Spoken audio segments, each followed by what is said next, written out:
So this is your subject overview class for BBMLT semester 5, and your subject is histopathology and cytology. So today we will going to discuss, right, what you are going to study in the subject histopathology and cytology, right? So what are the learning objectives? So I'll give you the overview. What is histopathology and cytology, right? So these are the units. One unit is cover the histopathology. Another unit will cover all the staining procedures which you use in your histopathology. Then another unit you will cover the cytology, and your last unit will cover the exfoliative cytology, right? So you have 4 units. So let's discuss one by one. So your unit 1 will cover the histopathology, right? So in unit 1, you will learn what is histopathology, right? How we diagnose our samples which we receive in the histopathology laboratories. So histopathology students, let's understand with the term only. So histo means tissues, right? Histo means tissues, and pathos means disease suffering. So here in the histopathology, we have to diagnose the diseases which is present in our tissues, right? So histopathology is the study of the tissues and the diseases which are present in the tissues, right? Understand?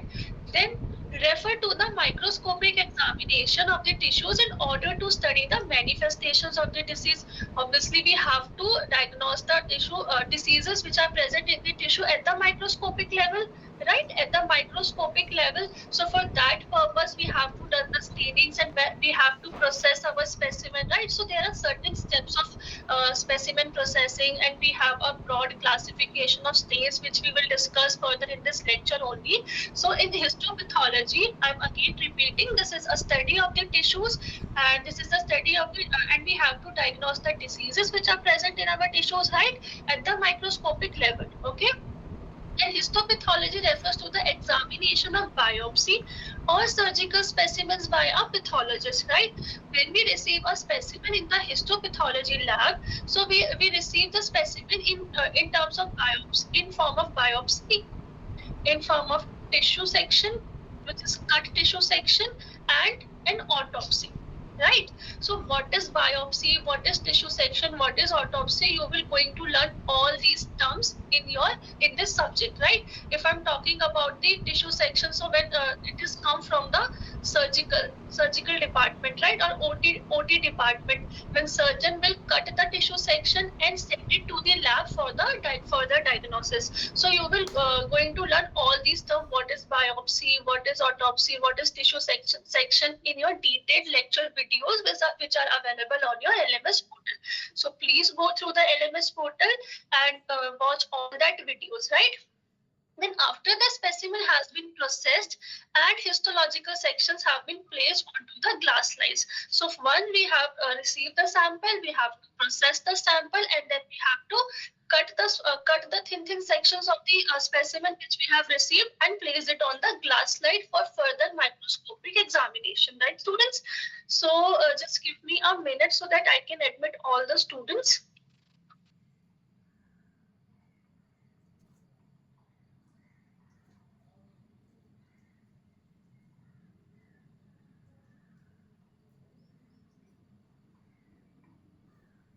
Students, please be on time, right?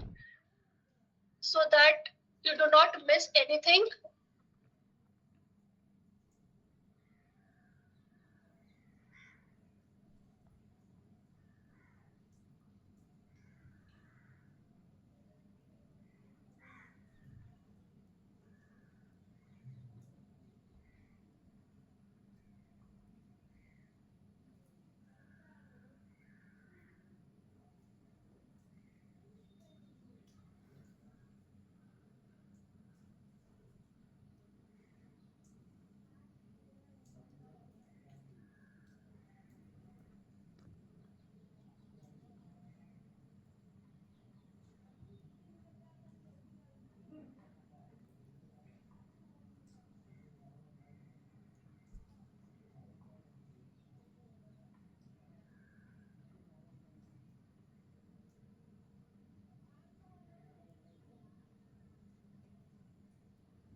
So let's continue, right? So this is histopathology.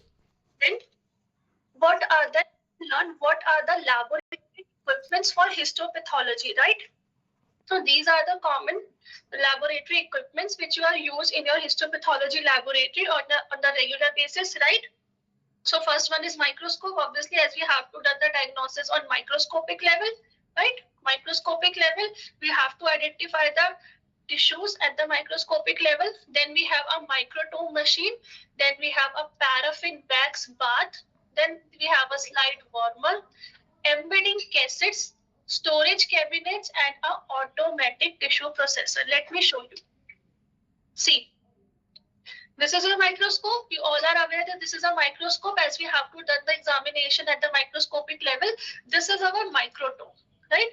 This is our microtome machine, and with the help of this, we done the microtomy. See, here we can adjust our tissue. See, can you see this specimen, right? So this is a very thin section of the specimen which we have received in our laboratory in order to diagnose it.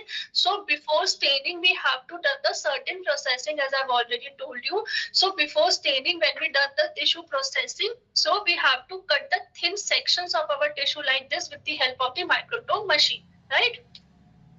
Then we have the slide warmer, wax warmer, and the cassettes. This is the slide warmer, right? This is the wax warmer. These are the cassettes to store our tissue samples, right? Then we have the storing cabinets. These are the storing cabinets, right? So that if you receive some sample and you diagnose it and you have to preserve it, right? You have to preserve it for the future, for the study purpose and for the research purpose and for the any other reason. So for the storing purpose, you have these storing cabinets, and this is the automatic tissue processor, right? We have to process our tissue both manually and automatically. We can done either manually, either automatically. So this automatic tissue processor is also available nowadays in the hospitals and in the laboratories. So we can done by both manually or by the automatically, right? So you will going to learn all these things in the details in your lecture videos. Then if I'm talking about the reagents and the solutions which are used on daily basis, such as fixatives, that we have to fix our samples. Suppose I have received a liver as a specimen, right, in our histopathology lab. So first I have to cut it into small pieces, then I have to fix it, right? Then I have to embed it. So there are certain steps of processing. So why we have to fix our specimen? We have to fix our specimen in order to preserve its originality, right? Its originality, to maintain its margins, right? So that it cannot change its shape or its size or its margins, right? So to maintain the originality of the specimen, we have to use the specimen. We have to use the fixative. What is the common fixative that we are used commonly in our histopathology lab? Formalin. I hope you all must have heard about formalin. 10% formalin. We have other fixatives also, but the most common fixative is formalin, right? Then we have a dehydrating agents as during the process. There's a step of dehydration, so we have a dehydrating agent. Then we have a clearing agent, right? The common clearing agent which we use in our histopathology lab is xylene.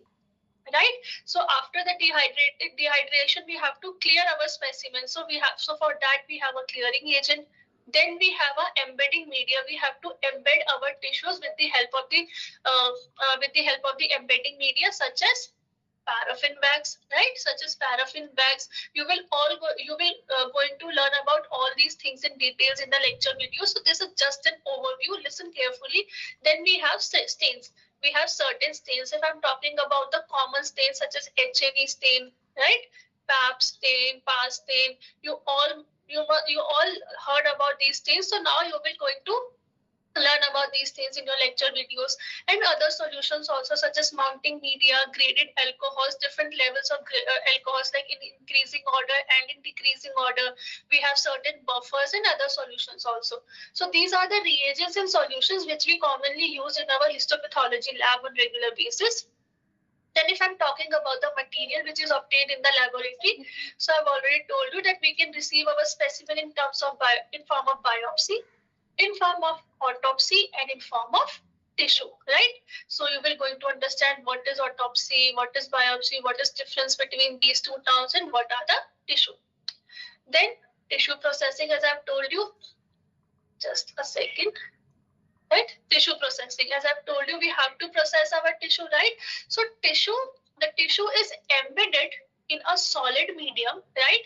By the help of first removing the tissue water. So what is removing the tissue water? This is the step which is known as dehydration, right? As we have seen in our last slide, dehydration, right? So first we have to remove the tissue water, which is then replaced by a solid medium, right? With a solid medium such as paraffin wax, right? First, we have to remove the waters by the dehydration method, and then we have to replace it again with a solid medium, which is our paraffin wax, so that the tissue is rendered firm enough to enable the thin sections to be cut, right? And at the same time, the tissue is not so soft or not so hard to enable the microtome knife to cut the sections, right, students? So the tissue should not be so soft and it should not be so hard, right? So that it can easily be cut into the thin sections with the help of the microtome machine, right? So this is the tissue processing. First, we have to embed it in a solid medium. First, we have to remove it with the help of the dehydration, and then we have to use the paraffin wax so that we can cut the thin sections. Now, what are the stages of tissue processing? So for the stages of tissue processing, just give me a minute.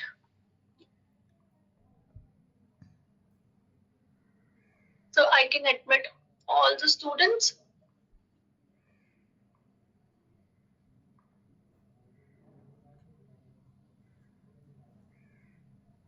Till here, do you have any queries, students? Yes, 10% buffer formalin we use, and I'm also giving you the link for the Google form.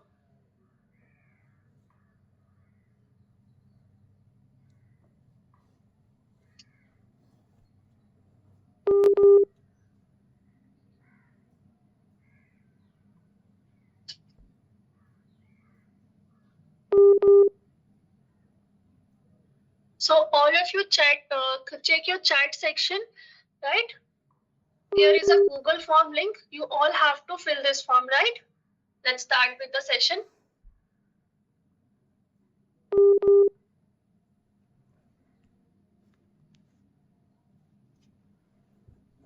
Right? I hope you all received the form. Okay, let's continue with the session then.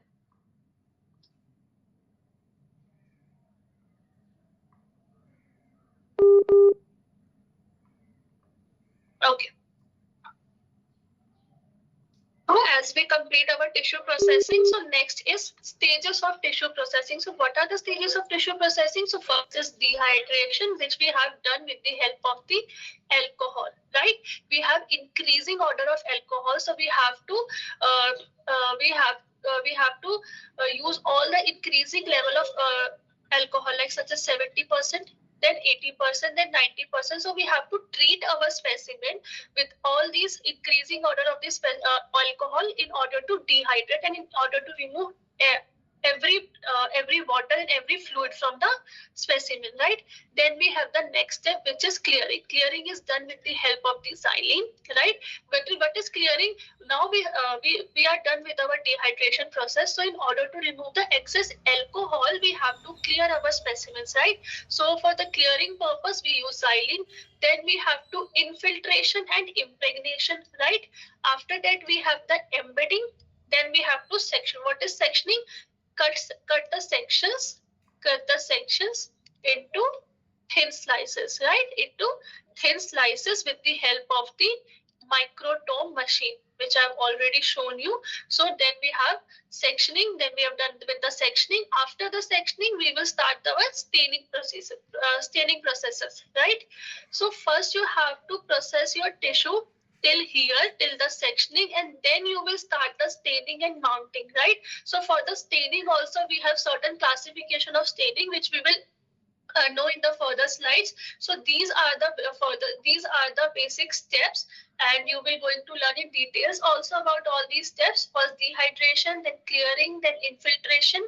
So till sectioning, and after the sectioning we can start our staining finally, and then the mounting, right? So that now our specimen is ready for the microscopic examination, right? So these are the stages of the processing. Now, what is frozen sectioning? We learn what is sectioning as we cut our thin sections with the help of the microtomy machine. Now, what is frozen sectioning? So, the frozen section is a technique, students, in which our tissue is frozen rapidly to the temperature of minus 20 degrees Celsius. Remember, minus 20 degrees Celsius, and the sections are cut and stained.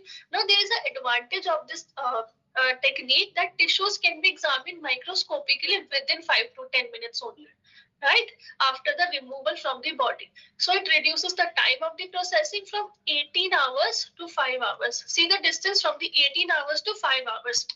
See, when we done this processing, so it has a certain number of steps, right? So it took time. It takes time, but in the frozen section the advantage is that we can examine our tissue within 5 to 10 minutes after the removal of the body, and it can reduces the processing time from 18 hours to 5 minutes. So this is the advantage, right? So this is frozen section. Now in unit 2, your unit 2 is staining procedure in histopathology. So your unit 2 will cover all the staining procedures that you are going to use in your histopathology laboratory, right? So there is a classification. There's a classification of staining such as routine staining, special staining, stains for particular substances, and the automated slide stainer side. So what are the routine staining and the common staining that we are using in our histopathology lab is the H and E staining, hematoxylin and eosin stain, right? Here we have the group of two stains, hematoxylin and the eosin, right? So hematoxylin and eosin stains give us the preliminary clue, right? Preliminary clue about the type of disease, right? What kind of disease should be present. So it can easily give us the preliminary clue first, right? So first we have, when we receive any kind of samples, most of the samples. Then we have special stainings, right? Then we have special stainings such as pap smear. Pap smear is special stain for cervical cancer, right? So in case of cervical cancer, we have to done the pap staining. What is pap staining? Pap staining is Papa Nicolau, right? Then we have stain for particular substances such as we have a different stain for carbohydrates, we have a different stain for microorganisms, we have different stain for proteins, enzymes. So we have particular stains for particular material, right? Because microorganisms can also cause infection in the tissues, right? They can adhere deep into the tissue. So for that purpose, how you will diagnose if there is some fungus present in your tissue? So how will you diagnose the presence of the fungus? So for that we have certain stain. For the bacteria we have certain stains such as Zn stain, right? So then we have a automated slide stainer. Similarly, like the automated tissue processor, we also have a automated slide stainer. So you can stain the slides manually, as you all know, but we also now have a automated slide stainer, right? Just a second, students. So we also have an automated slide stainer with the help of which our slides are automatically stained, right? Now, just a second. Yeah, so we also have an automated slide stainer. You just have to put all the details into the main panel, put your slides into the slide stainer, and it will stain your slides. Now, if I'm talking about the routine staining, so HNE is a routine stain. It is the first stain applied to the tissue section, as I've already told you, and it gives the diagnostic information in most of the cases, right? I'm again repeating, not all, but in most of the cases, it gives our diagnostic information, or it gives the preliminary clue about the kind of disease, right? And it is the most common staining technique in the histopathology, most common.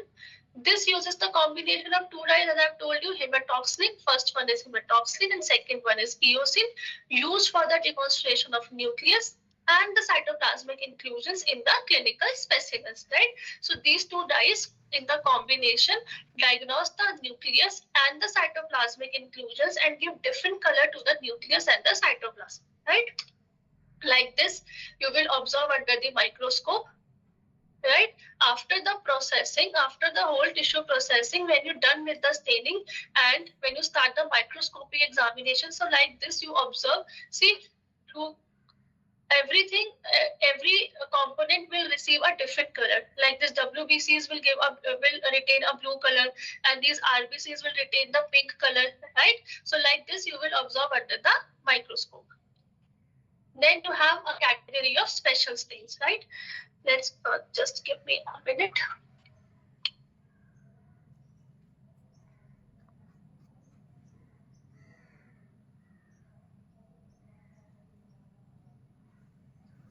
So students, till now, do you have any query? You can write it in the chat box.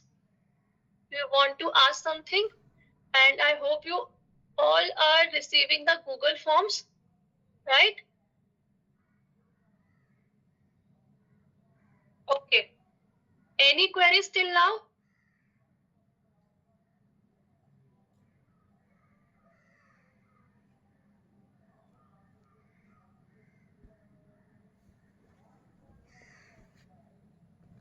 Okay, let's continue.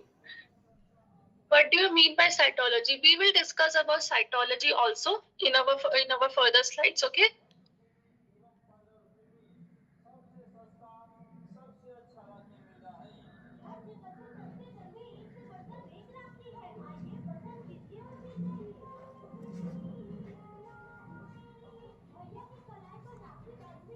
Right.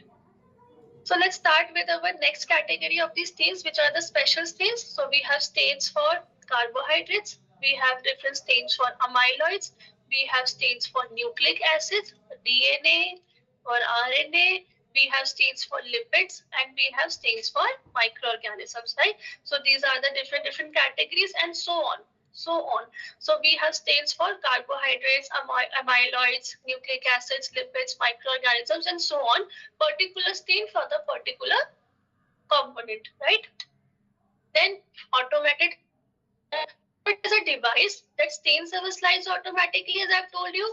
So you just have to enter the slide into the machine, load the various stains, right? Whatever be the staining you want. So you have to load the stains in the machine and the reagents which are required in the staining process according to the protocol in the right order, right? You have to put all the reagents, all the stains which is required for your staining, right, in the right order. Then you have to select the required time for the each stain or reagent and the time and the washes, how many times, how many washes you want, right, to be given in between the steps on the digital display of the machine. So there's a digital display of the machine. So you have to set all these things, all the details on the digital display, and your slides will be stained automatically, right?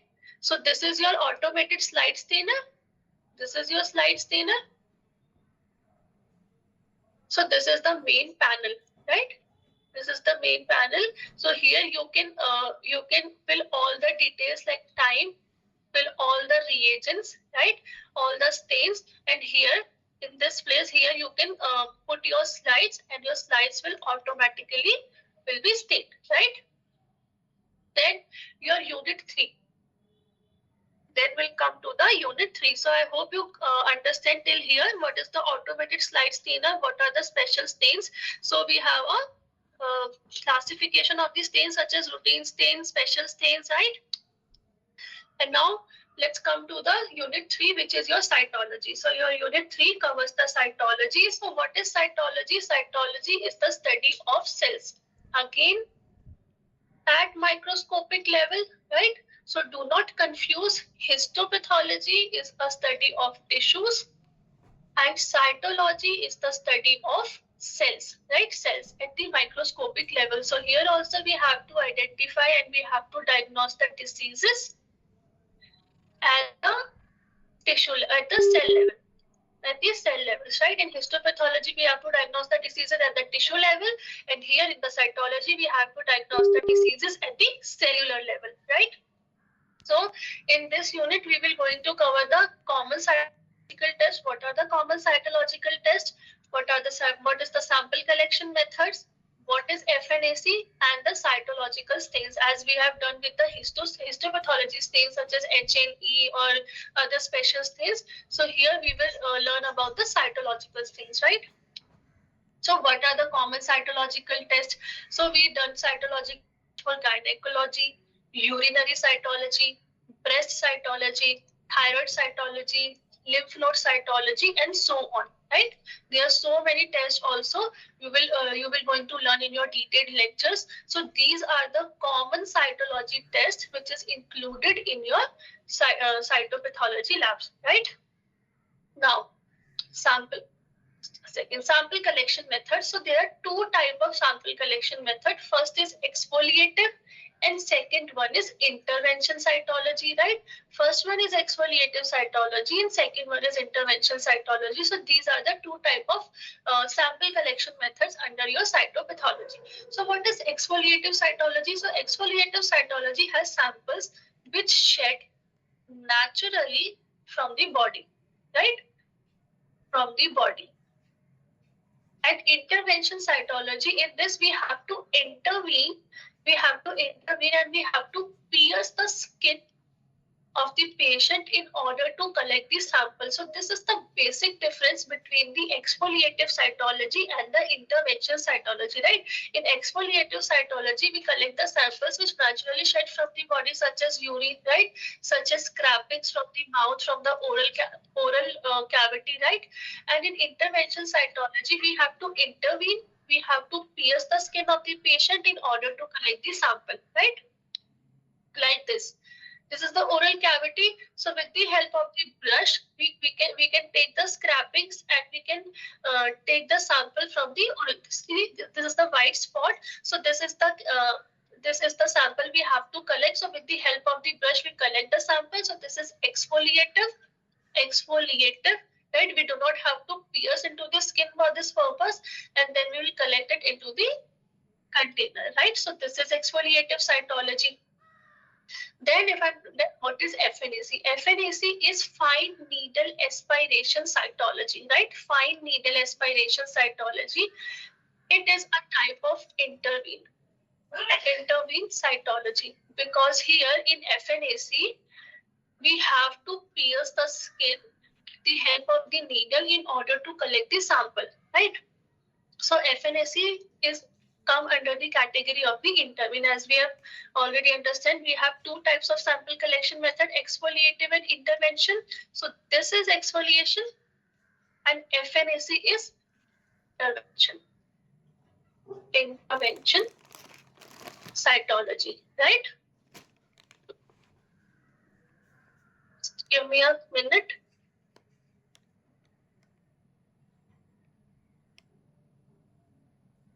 I can admit.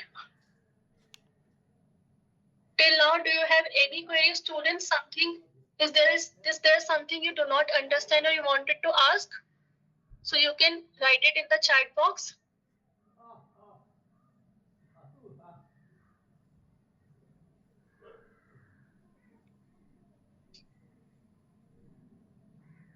All clear? Okay, good. Google form कैसे fill करना है? So please go to that link which I've already shared with you. Please open that link and फिर आपका Google बच्चे जो आपको link provide किया गया आप उस link को open करिए, आपके पास एक Google form खुल जाएगा and then you can fill the form, right?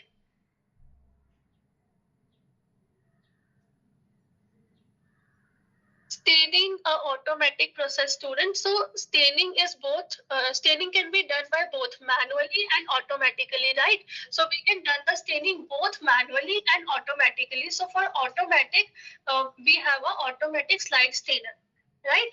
We can done staining both by automatically, by manually. Any other query, any other thing you want to ask?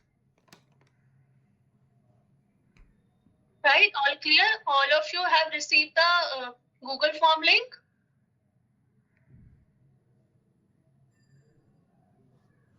Okay.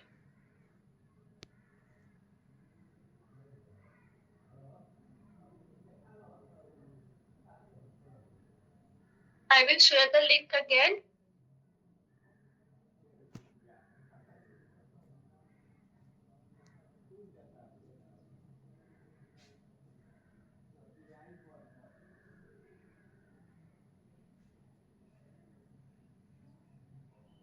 I'm sharing the link again. So please go to this link, right? And automatic slide stainer. We can done staining by two methods. Attached to a syringe to collect a cells from the lesions or masses in various body organs, right? Often with the application of negative pressure to increase the yield. So we have to apply the negative pressure or suction so that we can collect the cells or collect the masses from the lesions or from the masses, right? So in order to collect the cells from the lesions, from the masses, so we have to apply a negative pressure. So FNAC is a technique under the category of the intervention cytology. And in the FNAC, we have to use a needle which is attached to a syringe, and by piercing the skin, we can collect the sample like this. This is FNAC. Right? This is FNAC. This is the needle. This is the syringe. And like this, you have to pierce the skin, apply the negative pressure, and you have to apply the suction so that you can collect the cells from this region of the body, right? From this region of the body. So this is FNAC. Now, if I'm talking about the cytological stains, just give me a minute. It's cytological stains. So in cytological stains, we have a Pap stain, right? What is Pap stain? Pap stain is Papanicolaou stain.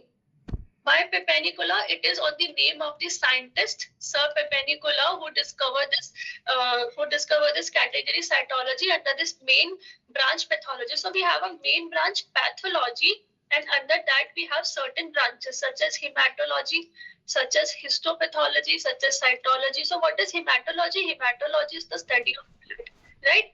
Histopathology we have discussed, it is a study of tissue.